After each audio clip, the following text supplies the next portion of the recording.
कुछ टाइम पहले किसी ने धमकी भी दी थी कि हम तुझे मार डालेंगे क्योंकि मैंने कुछ रजत के बारे में बोला था। मैंने बोला था कि मैं रजत का फ़ैन नहीं हूँ, तो किसी ने मुझे कमेंट भेजा Just था for कि this. हाँ कि मैं तुझे मार डालूंगा।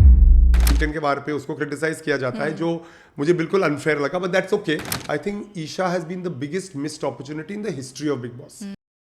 आपका मैंने एक वीडियो देखा था जो काफ़ी वायरल हुआ था विद दिव्यंका त्रिपाठी। आपको लग रहा है उसको थोड़ा गलत एंगल दे दिया गया है? ऑब्वियसली मैं वही बोल रहा हूँ ना कि दिव्यंका का मैंने वीडियो देखा था। दिव्यंका ने मुझे खुद वो वीडियो भेजा था जहाँ पर क्लियरली लिखा था प्रोड्यूसर हीरोइन का फायदा उठा रहे हैं। Divyanka and I laughed about it. Big boss एक ऐसा शो है जो हम सबको गॉसिप करने पर मजबूर कर देती है। तो आइए शो के बारे में और जानते हैं संदीप जी से। Hello sir, welcome to Filmy Mantra. Thank you this is so Anusha much. Pujari. Thank you कैसे हैं सर आप? मैं बढ़िया हूँ। बस काम था पूरा दिन, मीटिंग खत्म करके आया हूँ इंटरव्यू के लिए, तो अभी ready to be grilled by you. आपको कैसा लग रहा है ये वाला सीजन? और आप तो इतने नज़दीक से जुड़े हुए हैं शो से, कैसा लगता है आपको? तो इनसाइट्स मिल जाती होंगी। नहीं, मुझे इनफैक्ट इंसाइट्स नहीं मिलती है। इनफैक्ट आजकल इंस्टाग्राम में कुछ चीज़ वायरल हो रही है कि मैं शायद बिग बॉस के लिए काम करता हूँ या मैं कुछ हूँ। ऐसा कुछ भी नहीं है। मैं एक प्रोड्यूसर हूँ। मैंने बिग बॉस 2006 में शुरू किया था। उसके बाद मेरा बिग बॉस से दूर दूर का कोई रिश्ता नहीं है। आई am just a viewer. I love the show. I think it's a very good show. और इस बार का जो सीज़न है, वेरी ऑनेस्टली मुझे थोड़ा सा, मतलब मुझे इतना एंटरटेनिंग नहीं लगा है जैसे पिछले कुछ सीजन से। लेकिन फिर भी उसमें करण है, उसमें कुछ बहुत इंटरेस्टिंग लोग हैं, तो मैं शो देखता हूँ। लेकिन हाँ, इस बार मैंने हर एपिसोड नहीं देखा है। मैं बीच बीच में कुछ एपिसोड्स देखे हैं। मैंने कभी कुछ वीकेंड का वार देखा है, कभी कभी मुझे वीकेंड का वार भी बहुत अनफेयर लगा है, तो मैंने वो भी बंद कर दिया है। लेकिन हाँ, मैं प्रोमोज रेगुलरली देखता हूँ, तो मुझे पता है क्या। लेकिन ऐसे कोई स्पेशल इंसाइट्स मुझे नहीं मिलते हैं। मैं भी मुझे भी उतना ही पता होता है जितना एक नॉर्मल व्यूअर को पता होता है। And if compare to other seasons, ये सीजन की थोड़ी टीआरपी उतनी नहीं आई है। What do you Yes. Think is the reason? मुझे लगता है इस बार जो घर का मिक्स था वो बहुत ही अच्छा नहीं था, क्योंकि मुझे लगता है इस सीज़न में रोमांस की कमी थी। मुझे I would have like to see more younger people. इसमें इस बार बहुत सारे ऐसे लोग थे जिन्हें मैं कभी जानता ही नहीं हूँ, मैंने कभी उन्हें देखा भी नहीं है, और मुझे समझ में नहीं आ रहा था कि मैं क्यों उनकी लाइफ देखूँ। मुझे कुछ बहुत सारे वॉनबीज भी लगे जो मुझे, आपको बहुत क्लियरली पता चलता है कि वो यहाँ पर सिर्फ Right. फेम के लिए हैं, Right. उनको शो से कुछ लेना देना नहीं है। तो मुझे लगता है मिक्स में हल्का सा गड़बड़ था। लेकिन मैं एक प्रोड्यूसर हूँ और मुझे पता है कि जब कोई शो प्रोड्यूस करता है तो हम, मतलब वो प्रोड्यूसर पूरी शिद्दत से काम करता है। तो I am sure everybody is work very hard, but कभी कभी होता है ना कि जैसे एक बार एक सीज़न था, वो जो जंगल थीम था वो भी इतना वर्क नहीं किया था। Right, हाँ. So I think it is okay. हर 2-3 सीजन के बाद एक थोड़ा लो सीजन होता है तो चलता है, क्योंकि फिर उसके बाद वन बम्पर सीजन विल कम।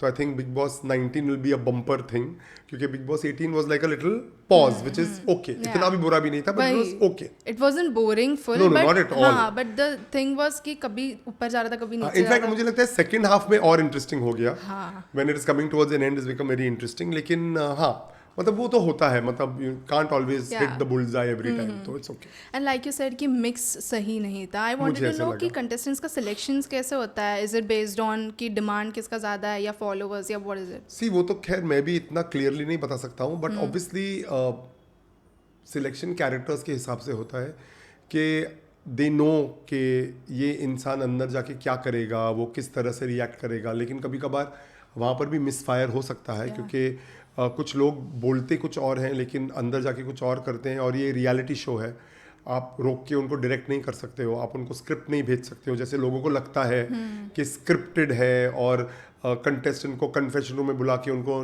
नसीहत दी जाती है, मतलब कुछ ऐसे बहुत ही बेवकूफ़ लोग हैं। फुटेजेस दिखाए जाते हाँ, हैं मतलब ये, मतलब मैं बोल रहा हूँ बहुत ही बेवकूफ़ लोग हैं जो इस सवाल इस ऐसे बारे में सोचते हैं। हाँ, what you can do is आप फ्रेंड्स रिलेटिव्स को भेज सकते हो, यू नो, पुश करने के लिए। जैसे मुझे भेजा था करण मेहरा को पुश करने के लिए। ईशा की मम्मी आई थी ईशा को समझाने के लिए। तो ये होता है, that is a part of the creative, that is a part of the content. लेकिन आई थिंक बेसिकली कभी कभार जो रियलिटी शो में हमेशा इट्स अ गैम्बल कि जैसे हम जब एक फिक्शन शो लिखते हैं ना तो आपको एग्जैक्टली पता है कि इस पॉइंट पे बारिश होगी, हाँ, इसके इस बाद पॉइंट ये पे होगा। हीरोइन का Right, दुपट्टा right. अटकेगा और हीरो आएगा। वो बहुत ही स्क्रिप्टेड होता है, लेकिन नॉन स्क्रिप्टेड में कुछ भी हो सकता है। कभी कभार आपको पता नहीं है कि यहाँ से आपको कंटेंट मिलेगा, और कंटेंट मिल जाता है। और अगर आपको लगता है कि अरे यहाँ से तो कंटेंट जरूर मिलेगा, नहीं मिलता है। तो reality is like a gamble, मतलब वो एक जुआ है। मिल भी सकता है, नहीं भी मिल सकता है। So I think and that is I think the fun of realism. Reality TV का वही मजा है कि Right. भैया क्या हो रहा है, क्या नहीं हो रहा है। तो the makers are always on the edge. उनको हमेशा देखना पड़ता है, सोचना पड़ता है क्या हो रहा है, और जो कंटेंट कंटेस्टेंट दे रहे हैं उसके हिसाब से वो लोग अपने टास्क बनाते हैं और और उसको बिल्डअप देते हैं। So I think it's great fun. मैंने एक रियलिटी शो किया है and it is superb fun. It is much better than non fiction. And I feel Bigg Boss इतना हैपनिंग जगह है कि इस वजह से भी शायद लोगों को लगता होगा कि स्क्रिप्टेड है, बिकॉज हर दो इसमें they give content. May be इस वजह से लगता होगा। नहीं, मुझे पता है क्या लगता है, हम में ना कॉन्स्पिरेसी थियोरी कूट कूट के भरी है। अगर कोई चीज़ अच्छी है ना तो हमको लगता है ये अच्छी कैसे है। हमको उसमें कुछ ना कुछ लूप होल ढूंढना ही ढूंढना है। तो मुझे लगता है वही होता है, because it's a normal show, इतने सालों से चल रहा है। एक घर है, कंटेस्टेंट्स आते हैं, आप उनको देखते हो, उनका आप रियल कैरेक्टर देखते हो। अभी उसमें ना फिर वो जो अभी वो फैंस आ गए हैं और फैन क्लब्स आ गए हैं। तो Comment section आ हाँ, गया। वही कोई ना कोई अपना कुछ ना कुछ, मतलब जिसको कोई टाइम, जिसको कुछ काम वाम नहीं है, वो अपना ही कुछ भलता सा एक नैरेटिव डाल देता है। मैंने तो बीच में कितने मीम्स आए थे कि अरे चुम इविक्ट हो गई, चुम इविक्ट हो गई। मतलब बकवास। पता नहीं, चुम घर में बैठी है, इविक्ट हो गई। फिर कल ये शुरू हो गया था कि करण मेहरा इविक्ट हो गया। मतलब नॉनसेंस। मतलब कोई कुछ भी कर देता है। इनफैक्ट फनी बात यह है कि मैं करण की मॉम से मिला था, मतलब मैंने फ़ोन पे बात करी थी, और करण की मॉम ने बोला कि उनका एक इंटरव्यू है यूट्यूब पे जो उन्होंने कभी नहीं दिया है। उन्होंने कोई इंटरव्यू नहीं दिया है अच्छा। यूट्यूब पे। और एक कोई सज्जन है, उन्होंने जाके पूरा एक 15 मिनट का पूरा एक वीडियो बनाया है कि मैंने करण मेहरा की माँ से बात करी और उसकी माँ ये बोल रही है, ये बोल रही है। और उनकी माँ ने किसी को ऐसा कोई इंटरव्यू नहीं दिया है, कुछ भी नहीं है। तो तब उसने बोला, मैं भी तब रियलाइज की, क्योंकि वो भी क्या करती थी ना, वो यूट्यूब पे कोई न्यूज़ देखती थी कि करण को चोट लग गई, करण इविक्ट हो गया, तो वो she used to get very tensed. Then I told her, I said, Auntie, please don't believe. आधा nonsense है. There are just a few, people who you can trust who give the right information. बाकी सब ऐਵੇਂ ही, मतलब बहती गंगा में हाथ धो रहे हैं। तो यही होता है। तो यहीं से कंस्पिरेसी थियोरी शुरू होती है और हम उसे हवा देकर उससे बड़ा बना देते हैं। तो बोलते हैं ना कि एक झूठ अगर 100 बार बोलो तो वो सच बन जाता है। तो वही हो रहा है। True. Otherwise there is nothing, no truth in it.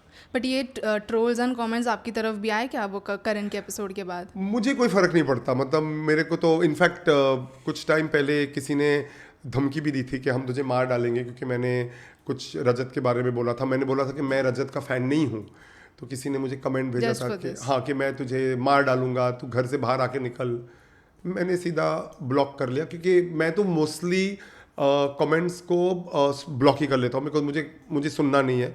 लेकिन कभी कभी मुझे बड़ा एंटरटेनिंग लगता है कि कोई कुछ बकवास कर रहा है, कोई गालियाँ दे रहा है, तो मुझे मज़ा आता है कि मुझे ट्रोलिंग से कोई फ़र्क नहीं पड़ता। मुझे ट्रोलिंग से मैं डिप्रेशन में नहीं जाता हूँ। मुझे लगता है कि जितने मुंह उतनी बातें, कुत्ते तो भौंकते रहते हैं, आप चलते जाओ, तो भौंकने तो मज़ा आता है। It's entertaining sometimes. या एंड अगर मैं फर्स्ट सीजन से बात करूँ, द विनर्स उस सीजन से भी दे आर लाइक कि अपनी मेहनत से they are becoming the winners. अभी भी मेहनत से ही बनती है, बट अभी कहीं ना कहीं लग रहा है आपको कि फॉलोवर्स, सोशल मीडिया, उस वजह से दे आर बिकमिंग। यस, मुझे इनफैक्ट ये ट्रेंड ज़्यादा पसंद नहीं आ रहा है, क्योंकि मुझे लगता है कि पहले ना आप कैरेक्टर के हिसाब से विनर होता था कि इसने इतना अच्छा खेला है, इसने इतना अच्छा काम किया है। अभी जिसको ज़्यादा वोट्स मिल गए, और अभी क्या हो गया ना, बाहर इतने सारे फ़ैन क्लब्स हैं, लोग हैं, इतने सारे मतलब लीडर्स हैं जिसको सब लोग फॉलो कर रहे हैं। तो इसको वोट दो तो पूरा का पूरा शहर वोट कर रहा है।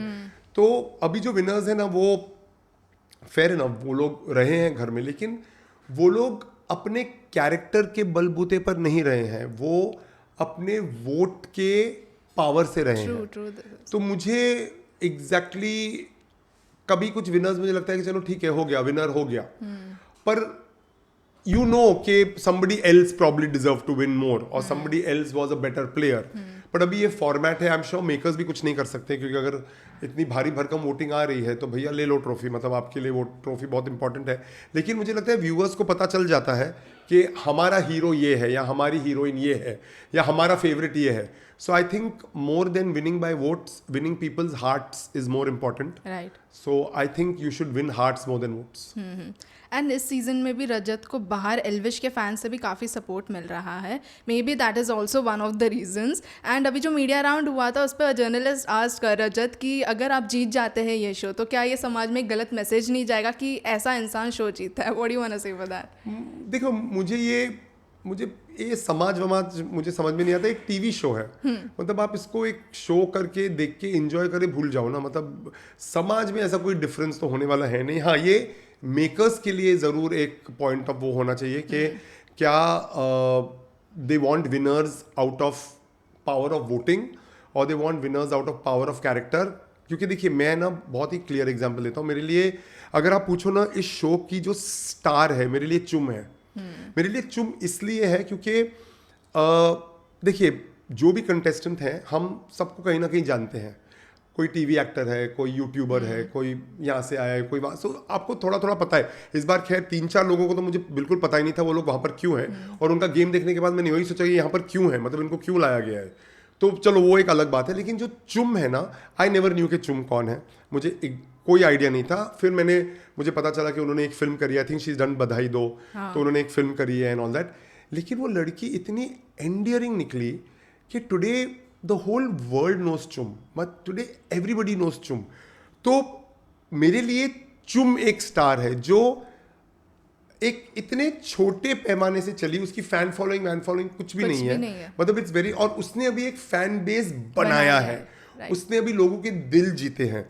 तो आई नो लोग बोलेंगे कि this show should be known as a Karan Veer Mehra show, because I think Karan has played fantastically, and yes of course this season will be known as a Karanveer Mehra show, but I think the star of this show is going to be Chum, and that is for me a journey. For me, Chum is the real winner of Big Boss, क्योंकि आज मेरी mom भी जानती है चुम कौन है, मैं भी जानता हूँ चुम कौन है। मुझे भी अरुणाचल प्रदेश जाना है, मतलब चुम की जब मॉम आई थी वो सबके लिए गिफ्ट लाई थी, and it was really nice. मतलब मैंने actually I went online and मैंने उसके वो जिस जगह से है मैंने थोड़ा रिसर्च किया, मैंने देखा, तो for me it was a new world, it was something new. And I just think that such a lovely actor. I mean, I hope मतलब मेरी दिल से दुआ है कि चुम को ढेर सारा काम मिले, बिकॉज मुझे लगता है she is also very talented. मैंने बधाई तो देखी फिर से, अरे हाँ ये तो चुम है, this is Chum. So I think for me that is what Bigg Boss should do. जैसे हमारे सीजन में Rakhi Sawant, Ravi Kishan, they all became popular because of big Boss 1। मतलब रवि किशन की जो लाइन थी जिंदगी झंडवा, मतलब वो इतनी पॉपुलर हुई थी उस वक्त, अभी भी लोग, और रवि किशन बोलता भी है कि मेरे लिए Bigg Boss was life changing. Rakhi Sawant, we all knew before Rakhi Sawant कौन है, लेकिन बिग बॉस के बाद हर बच्चे की जबान पे राखी सावंत का नाम था। तो मुझे लगता है वो थे characters, that is what it is. So I think अगर उस टाइम पे रवि किशन एंड राखी सावंत थे, इस टाइम चुम है। सो for me she is the real star of the season. And you know what I like about her is कि task में she will never back down. She वो देखेगी नहीं सामने कौन है, विवियन है, रजत है, वो करेगी। और वो अलग बात है कि फिर वीकेंड के बार पे उसको क्रिटिसाइज किया जाता है, जो मुझे बिल्कुल अनफेयर लगा, but that's okay. It is, मैंने बोला ना मैं शो को बहुत इतना सीरियसली नहीं लेता हूँ, लेकिन मुझे लगता है जिन्होंने भी वीकेंड का वार देखा, जिन्होंने भी एपिसोड देखे, सबको पता था कि चुम was the hero and Karan was very great in helping us, so it's fine. मतलब वो बोलती है ना, ये पब्लिक है, ये सब जानती है, सो इट्स फाइन। एंड जनता ये भी कह रही है कि शो काफ़ी बायस्ड है कलर्स फेस को लेकर, विवियन को सपोर्ट कर रहे हैं, लाडला लाडला दे आर सेइंग। पर मुझे ना, मैं जब करण से मिला था ना, जब मैं मिलने गया था, तो मैंने ये बात उठाई थी उसके साथ, क्योंकि करण ने भी मुझे यही बोला था कि विवियन तो लाडला है, लेकिन मुझे ना ये लाडला का जो मीनिंग था मुझे अलग मीनिंग लगा। मुझे लगा कि जब चैनल इतना खुले में बोलता है कि विवियन लाडला है, मुझे लगता है it is like to tell the others कि भैया ये लाडला है, आप अभी ये लाडलापन इससे छीनो, आप इसे लो। मतलब स्कूल में होता है ना कि ये बच्चा सबसे बेस्ट है, फिर बाकी क्या बोलते हैं कि नहीं हम भी बेस्ट बनेंगे, हमको भी वो टीचर एक अवार्ड देती है कि बेस्ट स्टूडेंट को ये अवार्ड मिलता है, तो दूसरे लोग क्या बोलते हैं कि नहीं हमें भी अवार्ड चाहिए, हमको भी ये चाहिए। तो मुझे लगा था कि बिग बॉस का मुद्दा ये था कि अगर हम सबको बोलेंगे कि विवियन लाडला है तो सब लोग और अपना बेस्ट देंगे लाडला बनने को, जो मेरी बात के बाद मुझे लगता है सिर्फ करण ने किया। और मैंने करण को बोला कि ये जो लाडलापन है तुम भी बनो लाडला, एंड आई थिंक उसके बाद Karan understood and he today लोग बोलते हैं कि 2 लाडले हैं, तो I think it's a good thing. और I think it was the Bigg boss is way of saying कि चलो लड़ो। लेकिन हमारे जो लोग हैं वो उनकी थोड़ी मतलब समझे नहीं, तो वो अभी लाडला लाडला बोल रहे। मुझे तो इनफैक्ट अभी विविन पे बुरा लगता है, बिकॉज मुझे विविन किसी भी एंगल से लाडला नहीं लग रहा है, क्योंकि जितना बिग बॉस ने उसको सुनाया है और उसको बेचारे को इतना मुझे तो वो किसी भी एंगल से लाडला नहीं लग रहा है। तो आई डोंट थिंक ये करेक्ट है। मुझे लगता है it is to push the others, क्योंकि एलिस को भी तो लाडला बोला था but she did nothing about it. So I think it was just to excite everybody कि भाई आप भी लड़ो, आप भी अपना बेस्ट दो। तो जो समझा वो समझा, जो नहीं समझा वो रह गया। बट इस चक्कर में ईशा को भी लाडली बनना है ऑफ बिग बॉस। एंड अभी तक जहाँ तक हमने ईशा का गेम देखा है, she is just bitching about Karan सबके पीठ पीछे। मुझे ईशा का गेम मुझे बहुत ही सैड लगा, क्योंकि देखिए आप अगर हिस्ट्री देखोगे ना तो जब भी एक डेली सोप की एक्ट्रेस आई है ना वो छा गई है, क्योंकि उनको इतनी पॉपुलैरिटी है। आप दीपिका को ले लो, मैं नहीं बोल रहा हूँ कि I mean they also worked very hard, but Shweta Tiwari, Deepika, फिर जूही परमार, मतलब जब भी एक डेली सोप की एक्ट्रेस आई है ना उसको हमेशा एक एज मिला है। ईशा ने उस एज का एडवांटेज नहीं लिया। मतलब अब जब सब बोल रहे हैं अविनाश ईशा, विवियन की गैंग, अविनाश की गैंग, they should have said Eisha की गैंग। Eisha should have stood out and she should have taken the control in her hand. वो ईशा ने नहीं किया। मेरे को लगता है ईशा के लिए this is the biggest missed opportunity of her entire life. She could have taken the whole game and gone with it, क्योंकि ईशा एक मेन लीड एक्ट्रेस है और उसकी फैन फॉलोइंग ट्रिमेंडस है। लेकिन ईशा सिर्फ बिचिंग में इतना खो गई कि उसका कोई गेम ही नहीं था। एंड आई कंप्लीटली अग्री कि ईशा का कोई गेम नहीं था। ईशा सिर्फ अविनाश, फिर उसके बाद विवियन। ईशा को लगा कि आई थिंक ईशा का मेन एम था कि मैं बस एंड तक रहूं, लेकिन मैं किस तरह से बाहर आऊं। आई होप, क्योंकि जब वो जर्नलिस्ट सब गए थे, आई थिंक प्रेस कॉन्फ्रेंस के बाद ईशा को थोड़ा धक्का लगा है। लेकिन क्या हो रहा है ना, अविनाश उस बात को नकार रहा है। अविनाश बोल रहे कि अविनाश ने ये भी बोला था कि ये तो करण की पेड पीआर है। प्रॉब्लम पता है क्या होता है कि हम असलियत को एक्सेप्ट नहीं करना चाहते, कि हम हमेशा उसमें लूपहोल निकालते हैं।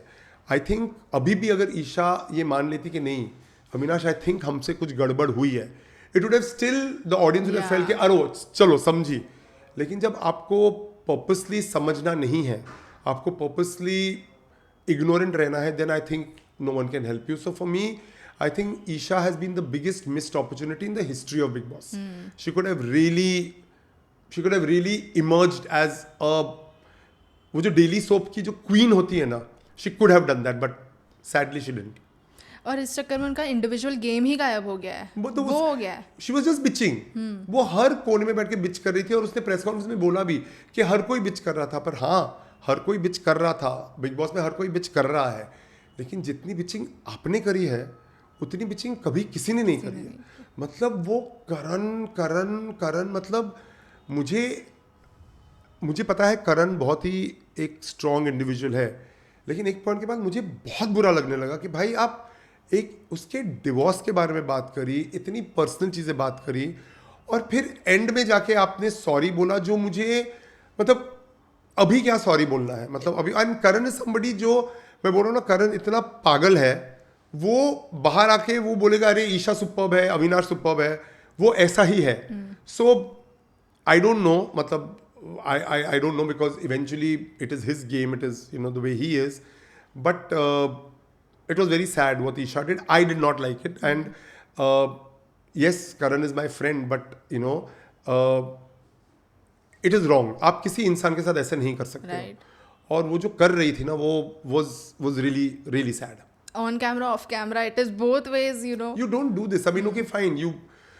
Everybody bitches. It's okay. But जिस extent पे, मतलब उससे फिर वो पूरा एक नरेटिव चेंज किया कि करण ने बोला था, और फिर वो प्रेस कॉन्फ्रेंस बोला अरे शायद मैंने गलत बोला.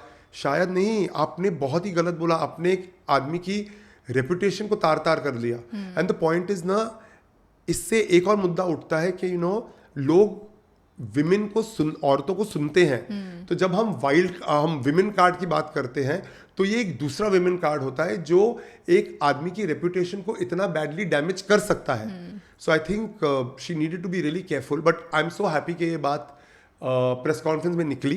एंड वो ऑब्वियसली जो बात बिग बॉस को निकालनी चाहिए थी वो जर्नलिस्ट ने निकाली, which I was so happy about. And at least I hope Vivian और अविनाश को रियलाइज हुआ या जब वो लोग बाहर आके वो देखेंगे कि ईशा ने पूरा चीज पलट करके बताया था. And it just spoiled somebody's name for no rhyme or reason. And ये जो डिवोर्स वाला टॉपिक है, it is very sensitive to touch, और उन्हीं के सामने बोलना, it is really wrong, which I feel. Yeah, I mean, even if it is not that sensitive, it is a personal matter. Yeah. अभी करण अपने divorces को लेके बहुत जोक करता है, but obviously he is lived through them. Those must have been traumatic times. But the point being is के वो इंसान जिस पे ये बीती है वो उसे लाइटली ले सकता है, पर आपको कोई हक नहीं पहुंचता कि आप उसके पर्सनल मैटर पे जाओ. पर ईशा गई है and I think when she comes out she will realise कि क्या हुआ है. लेकिन आई थिंक अभी रियलाइज नहीं, हाँ हम तो 5th, हम टॉप 5 में हैं या हम टॉप 6 में हैं, जो भी है. सो वो तो मतलब टाइम के हिसाब से they will all realise what is right and what is wrong. तो that is their personal journey. And Karan has went through a lot of things in his life. Were you with him उस समय पे? See, I know Karan since 2006. तो मैं उसकी life के बहुत सारे पहलुओं से वाकिफ हूँ.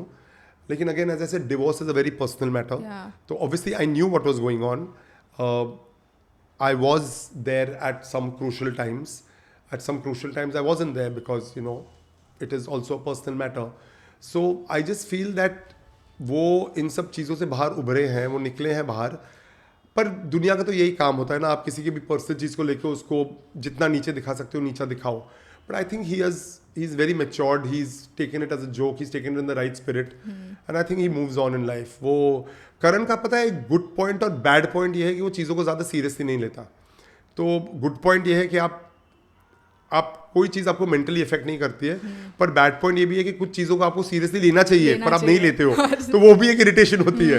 तो एज अ फ्रेंड मेरा उसके पास काफ़ी टाइम में झगड़ा हुआ कि अबे ले इसको सीरियसली, पर वो नहीं लेता. तो it is a topic of conflict also, it's a topic of relax also. तो वो एक डबल चीज़ है. तो he plays it the way he wants to do it.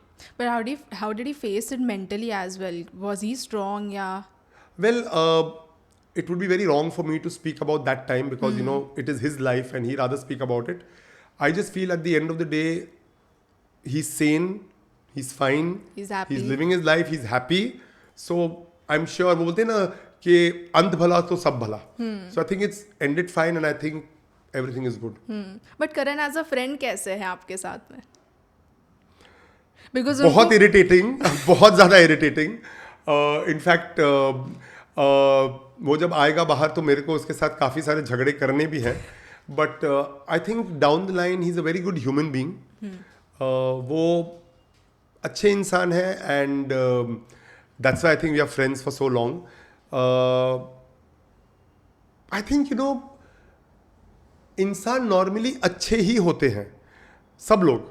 आपके अराउंड जो सिचुएशन होती है ना, वो उसके ऊपर डिपेंड करता है कि आप उस सिचुएशन को अपने एडवांटेज में कैसे लो and how you don't crumble under the situation but you emerge. And I think काफ़ी सारी चीज़ों में करण हैज़ इमर्ज्ड, काफ़ी सारी चीज़ों में he has crumbled. So yeah, all and all he is a good person. But I have issues with him, which I will deal with him. You'll deal with it after when he Big comes Boss. out. And that is if he wants to deal with it, because he's somebody who doesn't like confrontations. Okay. तो बोले अबे रहने दे यार, रहने दे, तो ऐसे चलो रहने दो. बाद में कर लेंगे. No, मैं करूँगा ही नहीं, because I know he doesn't take it seriously. So why to make it serious for no reason? But उनको धोखा मिलता तो वो कुछ बोलते क्यों नहीं है? शिल्पा जी ने इतनी बार बीट्रे किया उनको घर में, वो उन्होंने कभी रिएक्शन नहीं दिया उस पर. मैंने उससे ये पूछा था and he told me that I'm investing in a friendship. Okay. Which I thought was very nice. कि कभी कभार ना आपको पता है कि ये चीज़ गलत है, ये चीज़ सही नहीं है, लेकिन एक बहाव होता है जिसमें आप बहते चले जाते हो, फिर आप देखते हो कि क्या होता है. तो I think at the end of the day even Shilpa realised कि what Karan is all about, and मुझे लगता है at the end of the day he has made a friend for life, because I am sure कि जब वो घर से बाहर आएगा 2 रिश्ते तो वो पकड़ के चलेगा, वो है शिल्पा और चुम। और मुझे चाहिए कि वो रिश्ते पकड़े, क्योंकि मैं I am dying to meet Shilpa and I am dying to meet Chum. If Shilpa is watching this और if Chum watches this, please meet me, I love both of you and I am dying to meet you. So yes, मैं तो I want to meet them through Karan. Karan मिले ना या मिले, I want to meet this two. That's so sweet. And Karan and चुम का आपको bond कैसा लगता है? बिकॉज जनता को तो बाहर बहुत पसंद आ रहा है. सी, मुझे नहीं लगता है कि Karan, I don't think Karan is not a person who will get very serious on national television. I think Karan and Chum will analyse their relationships. Chum also has a past. उसने कुछ बोला था एक बार वीकेंड के बारे में कि there is somebody out there and also I am sure once they come out of the house, because 100 camera के बीच में आप लाइफ के डिसीजंस नहीं लेते हो. Right. And eventually it is Karan's call, his parents, his mother, his sister, they have to decide. As a friend, if Karan will say, I'm getting married again, I'll say, great. If Karan says, I'm not getting married again, I say, your life, matlab, I really have no one to say. I mean, it's his choice and I think he will do this once he comes out of the house. And ये जो voting को लेकर चीज़ होती है ना, people are really confuse outside, because वो लोगों को लगता है जो मेकर्स को जो चाहिए they are making them win, और हमारे वोट्स वेस्ट जा रहे हैं. They feel like that. नहीं, मुझे ऐसा नहीं लगता है, क्योंकि मतलब कोई मेकर किसी एक को जिताने के लिए अपनी रेपुटेशन और इन सब को दाव पे नहीं लगाएगा, because voting is a serious matter. So ये सब कुछ भी नहीं होता है. हाँ, आपको ये समझना है कि किस भारी तादाद में वोटिंग हो रही है. तो अगर आप मतलब मैं ऐसे ही फिगर फेंक रहा हूँ, आप अगर 2 लाख वोट दे रहे हो तो शायद ऑपोजिट आदमी को 5 लाख वोट्स मिल रहे हैं. तो वो तो हम कभी नहीं कह सकते हैं. We live in a democracy. कभी कभी हम भी किसी पार्टी को वोट करते हैं और वो कैंडिडेट नहीं जीतता है, उसमें भी फिर कॉन्स्पिरेसी थियरीज आती है. तो आई जस्ट फील कि कॉन्स्पिरेसी थियरीज को साइड में रखो. You want your favourite contestant to win. आप वोट करो, आप दिल से वोट करो, आप भर भर के वोट करो, आप अपनी तरफ से पूरा सपोर्ट दे दो. इवेंचुअली वो जीतता है कि नहीं जीतता है, उसमें और बहुत सारे फैक्टर्स इन्वॉल्व है.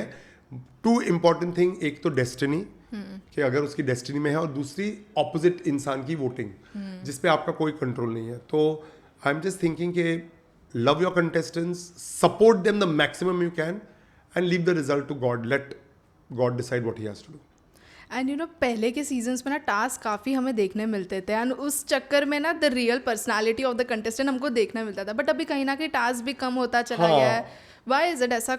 आई वुडंट नो ना. मैं तो जैसे कुछ इंटरव्यूज में श्रुतिका को लगता है कि मैं मेकर हूँ या मैं एडिटर हूँ. मैं ऐसा कुछ भी नहीं हूँ.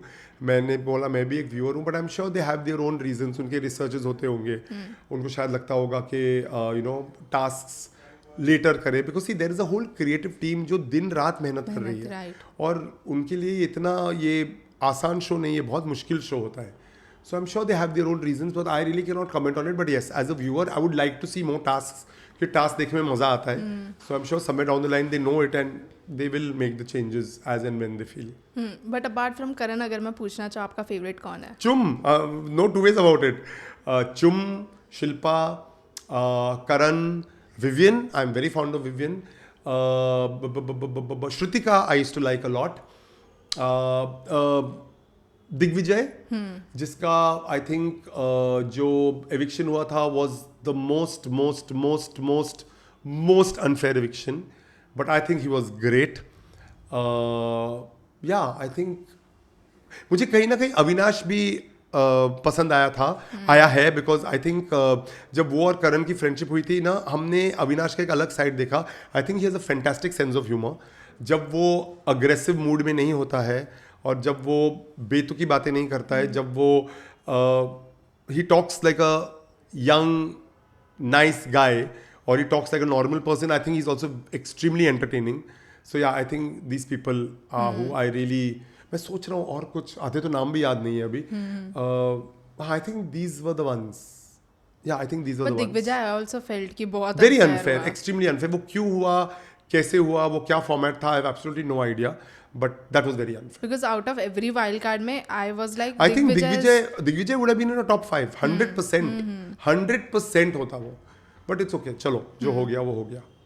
एंड बिग बॉस की काफ़ी वीडियोस को ना कभी कभी कुछ अलग एंगल दे दिया जाता है और एक 30 सेकेंड का क्लिप डाल देता है एज अ रील. आपका मैंने एक वीडियो देखा था जो काफ़ी वायरल हुआ था विद दिव्यंका त्रिपाठी, आपको लग रहा है उसको थोड़ा गलत एंगल दे दिया गया है? ऑब्वियसली मैं वही बोल रहा हूँ ना कि दिव्यंका का मैंने वीडियो देखा था, दिव्यंका ने मुझे खुद वो वीडियो भेजा था जहाँ पर क्लियरली लिखा था प्रोड्यूसर हीरोइन का फ़ायदा उठा रहे हैं, Divyanka and I laughed about it. It is really sad कि आपके पास एक लैपटॉप है, आप कुछ भी कर सकते हो, आप कुछ भी डाल सकते हो, आप किसी की भी रेपुटेशन की धज्जियाँ उड़ा सकते हो क्योंकि आपको व्यूज़ चाहिए. So I think it's really disgusting. But अभी हम क्या करें जहाँ पर सोशल मीडिया के इतने बेनिफिट्स हैं, कुछ उसके ड्रॉबैक्स भी हैं. So if we accept the good of social media, you have to accept the bad also of social media. Right. तो Vivek Divyanka, we just saw it, we laughed about it. I felt bad for Divyanka because you're eventually talking about a woman, you're talking about a happily married woman, you're talking about her reputation. Luckily, her parents and her in-laws know me very well. They know me extremely well, and they know the relationship we have. So it doesn't make a difference to me.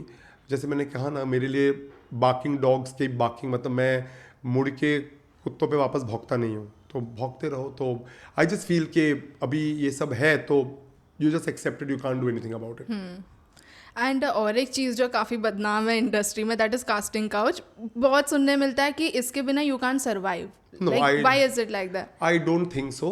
See, मैं ये नहीं बोल रहा हूँ कि casting couch है या casting couch नहीं है. माई होल पॉइंट इज कि अगर ऐसी कोई चीज़ होती है, you must speak about it, you must bring it out. और द पॉइंट बीइंग इज के to each his own, it is like कि nobody should take advantage of your need, and you should not let anybody take advantage of your need. True. It's as simple as that. If you want to do whatever you want to do, you're a free person, you can do what you want to do. But then don't do it and blame somebody else. It is your life, do what you want to do, but there are no rules. तो अगर कोई आपको ऐसे बोलता है कि casting couch से ही role मिलता है, वो झूठ बोल रहा है. कोई अगर ये बोलता है कि इंस्टाग्राम फॉलोअर्स से रोल मिलता है, वो झूठ बोल रहा है. मेरे हिसाब से अगर आपको रोल मिलता है तो ओनली आपकी काबिलियत पे, क्योंकि इवेंचुअली कोई भी प्रोड्यूसर, कोई भी इंसान इतने सारे पैसे एक लंगड़े घोड़े पर नहीं लगाएगा. You have to have something, you have to have some talent to survive a show. So my whole point is don't listen to all this. Have faith in your talent, have faith in what you can do and live by it. And sooner or later आपको अपना due ज़रूर मिलेगा. Right. And but people are becoming very vocal about it, or they are not refraining, or to say. And you are also a very blunt personality. मैंने आपको देखा है. You should, I think you should say. मुझे नहीं लगता है कि आपको कुछ भी अंदर रखना चाहिए. Right. And I just feel that जैसे मेरे पास कितने सारे एक्टर्स आके बोलते हैं कि सर हमारे इंस्टाग्राम फॉलोअर्स नहीं है यार. It doesn't matter to me, because मेरे आप कोई भी शो देख लो, I always try to work with newcomers. The newcomers have always been taken on basis of an audition. I always, मैंने कभी भी किसी का इंस्टाग्राम फॉलोअर्स नहीं देखे हैं. कि जब एग्जाम्पल है, जब साई केतन राव को हमने मेहंदी रचने वाले में लिया था, उसके फॉलोअर्स कुछ आई थिंक 200-300 थे जो हम लोग बात करते थे. And मेहंदी के end तक, it had reached some Ks, like, 100K and all that. And he used to talk that Sandy, see how the rating is on. तो मैंने देखा है, तो मेरे सामने ये live example है. मतलब we also, there's an actor called Aryan Arora who's a very good actor, newcomer. He's done 2 shows with me. There is Kushagra Dua, who's been in this line for a very long time, but again a very good actor. उससे कुछ Instagram followers इतने कुछ great नहीं है, but he is also done lot of work with me because he is a good actor. Saili, जिसने मेरे साथ एक मराठी जिसने मेरे साथ मेहंदी में बहन का रोल किया था, she did her first main lead with me in बहुत प्यार करते हैं. So the point being is that I have always tried to push new talent basis on what they bring to the table as per their talent, as per the way they audition. तो मुझे पता है बहुत सारे लोगों का faith audition से भी उठ गया है, बट आई थिंक इतना जल्दी फेथ मत लूज करो. डटे रहो, अपने टाइम फ्रेम पे डटे रहो. मतलब मुझे एक बात ये भी लगती है कि आप एंडलेसली इस इंडस्ट्री में नहीं रह सकते हो कि मतलब मैं 20 साल से स्ट्रगल कर रहा हूँ, मैं 10 साल से स्ट्रगल कर रहा हूँ. क्योंकि मुझे कहीं ना कहीं वो भी लगता है कि आपको एक टाइम फ्रेम बनाना चाहिए अपने दिमाग में. You should have a time frame, क्योंकि सपने कभी भी पूरे हो सकते हैं, ज़िंदगी दोबारा नहीं मिलती. एंड मैं ये बहुत स्ट्रांगली बिलीव करता हूँ that dreams don't come with an expiry date. मतलब आप बमन ईरानी को देख लो, he became an actor when he was in his 40s and 50s.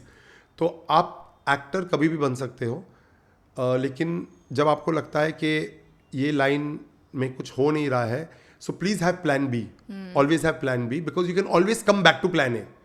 But यही आपके कुछ साल हैं, आप यूथफुल हो, आप काम कर सकते हो, आपको अपना फ्यूचर बनाना है. बिकॉज मोस्ट इंपॉर्टेंट ये है, क्योंकि आप जब घर भी जाओगे तो आपके माँ बाप यही पूछेंगे कि बेटा अपनी लाइफ का क्या किया. तो अपनी लाइफ को एक प्रॉपर जोन में डालो. अगर एक्टिंग होती है तो 100%, लेकिन उसको मैं बोल रहा हूँ एक टाइम फ्रेम लेके आओ. ये मेरा मंत्र है, this what I believe in. क्योंकि मुझे भी एक एक्टर बनना था, पर मैं बन गया क्रिएटिव हेड, जिससे मैं बना प्रोड्यूसर, जिससे मैं बना channel head. So my journey is also different.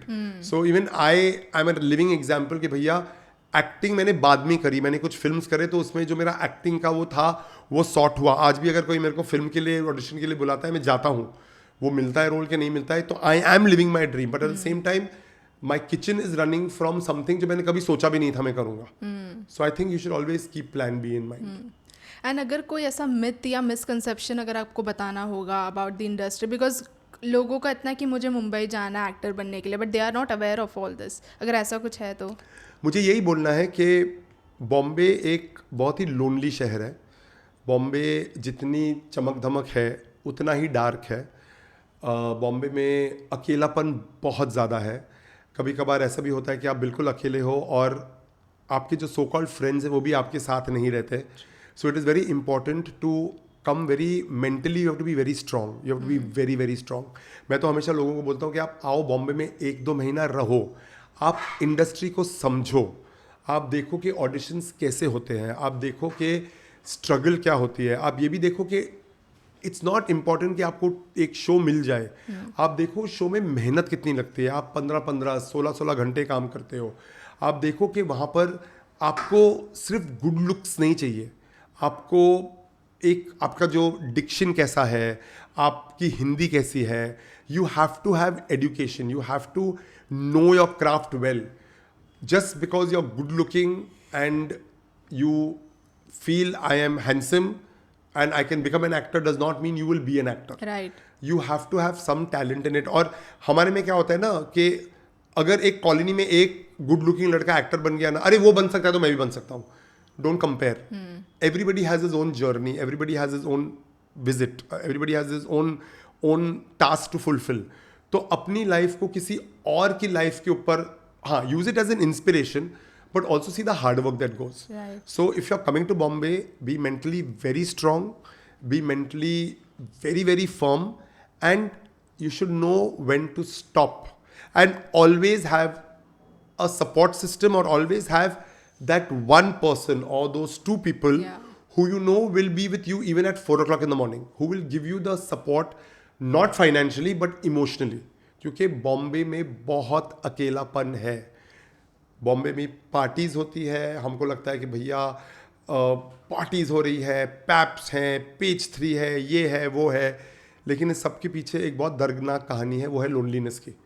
तो बस वो ध्यान में रखो.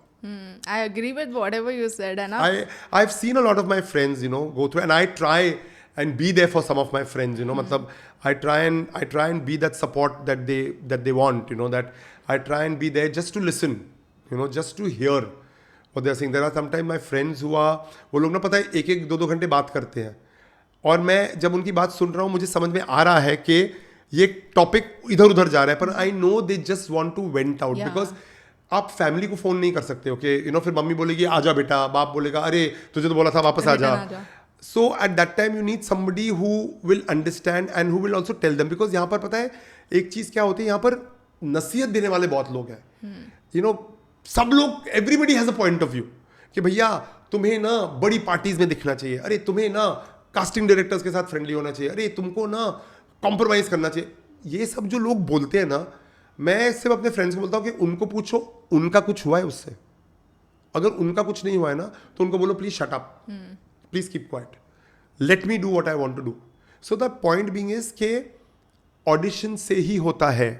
यस, अगर आपके कॉन्टैक्ट्स हैं, कॉन्टैक्ट से ये नहीं है कि आपको काम 100% मिलेगा. My point is eventually most important more than talent is luck. I feel luck plays a very important role. मतलब मुझ जैसा इंसान जो आज इतने शोज बना रहा है, मैं अपने लिए एक रोल नहीं, I couldn't get a role for myself. मतलब I couldn't do it. So the point being is that मेरा जो लक था वो शायद behind the camera था, where I am today. और मुझे एक बात ये भी लगती है ना कि हम चाहते हैं हमारी लाइफ एक डायरेक्शन में जाए, लेकिन हम ये सब भूल जाते हैं कि एक ऊपर वाला भी है, और वो ऊपर वाला आपकी लाइफ को एक अलग डायरेक्शन में लेके जा रहा है, लेकिन वो ऊपर वाला भी मजबूर है जब तक आप उसको हेल्प मत करो, नहीं करते हो, because you have to help him. So मेरा मुद्दा लाइफ में बहुत क्लियर है, कभी भी ना मत कहो. मतलब मुझे फ्रेंड्स फोन करते कि यार 2 दिन का रोल है, करूं, और एक फिल्म में छोटा सा रोल है, करूं, एंड आई ऑलवेज से करो. क्योंकि एक एक्टर का ये मुद्दा होता है, दिखोगे तो बिकोगे. यू नेवर नो आपका काम कब कौन देख रहा है. You really have no idea. जब मैं थिएटर करता था तब मुझे पता नहीं था कि ऑडियंसेस में कौन है, और जब मैं एकता कपूर से मिला था, एकता ने बोला था I have seen your plays, तब मुझे लगा अरे बाप रे, एकता मेरे प्ले देख रहे हैं, मुझे पता भी नहीं था. सो आई नेवर न्यू कि मैं जब परफॉर्म कर रहा हूँ तो कौन मुझे देख रहा है. तो सिमिलरली मैं आपको एक एग्जाम्पल देता हूँ. दलजीत ने जब अपना पहला मेन लीड किया था, शी डिड अ शो, तब मैं सोनी में था, अखंड सौभाग्यवती भव. तो हाँ, आई think that was the name of the show. नहीं, सौभाग्यवती भव, एक आई फॉरगॉट. वो अनुज सक्सेना ने प्रोड्यूस किया था. Daljeet was the main lead in the show, और मैंने उसका CID में एक सीन देखा था. और मैं लिटरली ऑफिस में था और सोनी में वो CID चल रहा था, ऐसे इस लड़की को बुलाओ, और उसके हमने ऑडिशन ली and she got the main lead. It was because she did a small role in CID. तो मैंने एक्सीडेंटली देख लिया and I said listen please call for audition, she looks the part. तो यू नेवर नो कौन आपका काम कब देख रहा है. So I think you need to be optimistic, be strong, but have a time span in mind. कभी कभी ये छोटी छोटी चीजें लीड्स टू अ थिंग. यहाँ पर प्रॉब्लम क्या होता है ना, बहुत सारे लोगों की इतनी भलती थियोरीज बन गई है ना कि वो नॉनसेंस है. मतलब मुझे कुछ मेरे फ्रेंड्स आके बोलते हैं कि यार इस पार्टी में जाना चाहिए, मुझे लगता है आई एम लाइक कोई पार्टी में बॉलीवुड पार्टी अटेंड करेंगे तो ज्यादा काम मिलेगा. वहां पर वो लोग अपना ही PR कर रहे हैं, प्रोड्यूसर में, और उस वक्त पार्टी में you really are not interested. हाँ मे बी चलो, अरे आपने एक चेहरा देख लिया तो अरे मैंने कल पार्टी में, होता है, बट इसका मतलब ये नहीं कि हर इंसान के साथ वही हो. मतलब अगर मेरे साथ ऐसा हुआ है, इसका मतलब ये नहीं आपके साथ भी ऐसा हो. सो माई पॉइंट इज कि अगर आपको एक चांस मिल रहा है, ठीक है, यू गो, बट ये उम्मीद लेके नहीं जाओ कि अरे कुछ ना कुछ होना है, क्योंकि अगर वो नहीं होना ना तो आप डिसअपॉइंट हो जाते हो. सो माई पॉइंट बिंग इज कि, और आप अकेले हो यहाँ पर. सो माई पॉइंट इज कि जितना डिसअपॉइंटमेंट्स को दूर रखोगे ना, आपके मेंटल बैलेंस और आपके मेंटल स्टेट के लिए उतना ही अच्छा होगा. Right, I think that is important. I agree. And अगर मैं बिग बॉस की बात करूँ फिर से, तो आपको अभी करण का गेम कैसे लग रहा है? लाइक 3-4 दिन ही बचे हुए हैं, आपको क्या लग रहा है? मुझे लग रहा है कि करण हैज प्लेड द बेस्ट. मुझे करण की स्टोरी एक अंडरडॉग की स्टोरी लग रही है. मतलब वो जब स्टार्ट हुआ था वो बहुत लो था, suddenly he came up and now he sustained. So for me Karan is an ideal example of being an underdog. We always like the underdog story, we always root for the underdog, because एक इंसान जो बिल्कुल weak है, हम उसको we see him jump up, is very nice. Karan ने कभी किसी के बारे में बिचिंग नहीं करी है, करण ने कभी किसी के बारे में बुरा नहीं बोला है. द सैड पार्ट इज कि जो कंटेस्टेंट्स घर से बाहर आए हैं उन्होंने करण की बहुत बिचिंग करी है, which I think is completely shameful. Karan ने एक महिला थी जो बोल रही थी करण पिंड मी डाउन, जो बहुत ही बकवास है, हम सब ने देखा है. करण ने किसी को पिन डाउन नहीं किया था. करण ऐसा लड़का है नहीं कि उसे किसी भी औरत को पिन डाउन करने की ज़रूरत लगे. तो ये सब जो फॉल्स नरेटिव जो लोग बनाते हैं वो बहुत ही अलग है. I think Karan is all heart. Karan is playing extremely well. He is playing with the good spirit, he is playing positively. And मुझे कहीं ना कहीं ये लगता है कि Karan is your true hero of the show and Chum is your star of the show. तो मेरे लिए तो बिग बॉस यही दो है, करण एंड चुम. ठीक है, जाने से पहले मैं आपको बिग बॉस का एक एक कंटेस्टेंट्स के नेम लूंगी, आप उनके गेम के बारे में एक वर्ड बोलिए. फंसा हुआ भी मुझे ना. अरे सब कुछ सही चल के अभी एंड में मेरी बैंड बजाइए अरे आप, बट इट्स चलो। अप टू यू ना, एक गेम हाँ। एक वर्ड बोलना है। Karan, hero, Chum, star, Shilpa, awesome, beautiful, gorgeous, Avinash, entertaining, Vivian, I love him, Eisha disappointing, and Chahat. Missed mark. I think Chahat थोड़ी अपने ही अंदर रह गई. She could have, I don't know. I'm a little mixed about Chahat. I am not very sure. I think Chahat could have done better. अगर वो, मुझे कभी कभी लगता था चाहत बहुत फेक एक्टिंग कर रही है. मुझे लग रहा था कि वो बहुत ही बहुरानी टाइप के, मतलब she was fake in some places is what I felt. और लोगों ने भी ये कहा है क्योंकि she used to wear Indian bindi and all, इसलिए लोगों को भी यही लगा है कि कहीं ना कहीं fake मुझे है। लगता है वो ना वो मैं टीवी सीरियल हीरोइन हूं, मैं वही करूंगी. तो इस बार अगर आप देखा जाए ना तो both the TV serial heroines flopped. Isha तो flop terribly and even Chahat flopped because एक तो फुल नेगेटिव जोन में चली गई, दूसरी फेक होते होते ही मतलब उसका रियलिज्म कभी बाहर आया ही नहीं. तो फॉर मी चाहत इज दैट. मैं तो चाहती हूँ एक बार आप आ जाए बिग बॉस में। नहीं मैं नहीं आऊंगा. नहीं मैं नहीं आऊंगा क्योंकि मैं एक कन्फ्रंटेशनल पर्सन नहीं हूँ. मतलब मैं बहुत, मुझे अगर मैं जाऊंगा ना फिर करण को आना पड़ेगा मुझे समझाने के लिए तुम क्या कर रहे हो, और मुझे वो नहीं चाहिए. And you know I like what I am doing. I am a maker. I like the stories that I tell. मेरे पास इतना टाइम होगा नहीं कि मैं अपना काम वाम छोड़ के 3 महीने जाके घर में बैठूं. But as you say never, maybe 5-6-7 सालों के बाद, maybe if Bigg boss is still there, maybe I would love to do it. Because मुझे एक बात का पूरा विश्वास है कि जो बिग बॉस का जो एक्सपीरियंस है ना वो once in a lifetime experience है. मतलब जो भी एक्स कंटेस्टेंट्स है, जैस्मिन, अली, एजाज, मैं जिनसे भी बात करता हूँ, they may have good things and they have bad things to say, but they all say it's an unforgettable experience. Yeah. So I feel that is what is the only thing that would tempt me कि चलो ये भी experience कर लो, because you know it is a world by itself, you know, it's a different world. और big boss season 1 तो मैंने इतना closely देखा है. तो यू नो हम लोग कैसे टास्क पे बैठते थे, ये टास्क करते हैं, ये करते हैं, ऐसे करते हैं. वो जो क्रिएटिव रूम की जो जैमिंग होती थी ना कि अभी ऐसे करे, अरे पता है आज इसने ऐसे किया, अरे इसने, तो वो बहुत एक्साइटिंग है. I would love to be a part of the creative team of big Boss. I would love to be a part of that. लेकिन to be a inmate, not right now. थोड़ा आराम से, maybe couple of years later, not now. And I really want to appreciate, thank you so much for Oh, coming. listen, my pleasure. And you know, Absolutely. have a conversation. I really enjoy it. Absolutely my pleasure. And thank you for doing such a good job. मैं आपके shows देखता हूँ, vlogs देखता हूँ, YouTube पे आपका channel देखता हूँ. So it's very good. And thank you very much for giving our industry the big feel that it ought to have. And thank you so much for that. Yeah. Thank you. Thank you so much. Thank you.